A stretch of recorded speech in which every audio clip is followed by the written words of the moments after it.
Алдында біз Таспен өткен Сәкен Сейфуллин көшесінің басында беуіңде заводы жұмыс жасаған туралы біз өзіміз ақпарат жариялаған болатынбыз.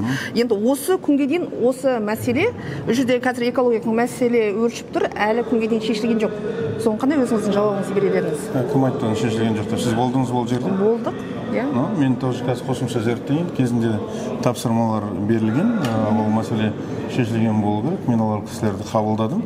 Әділхан Мерекұлы аппарат басшысы қадағалаңыз, кісілерді жіберіңіз. Ондай мәселе жоқ. Оған дейін халық бізге келетін еді ғой. Астанаға сізге бармай-ақ, осы жерде келсе біз қабылдап ол мәселесін қараймыз. Құлақ асар әкімдік болмай тұрғаннан кейін Астанаға шығып отыр ғой. Артық сөйлемеңіз, құлақ асар емес. Біз барлық халықтың біздің айтып отқан сөзіміз бе? Сізге бір адам айтып тұрған халықтың айтып отқан, сіздердің тұрғындарыңыздың айтып тұрған болып тұр ғой. Халықтың барлығы білет бізді, күнде халықтың арасында жүрміз. Одан бөлек бізде тек облыс орталығында емес, аудан орталықтарында қабылдаулар өткізіп жүрміз. Ауылдық округтерде кешеде мен барып Аралдың ар жағында 200 шақырым екі ауылда халықпен кездесу өткізіп келдім.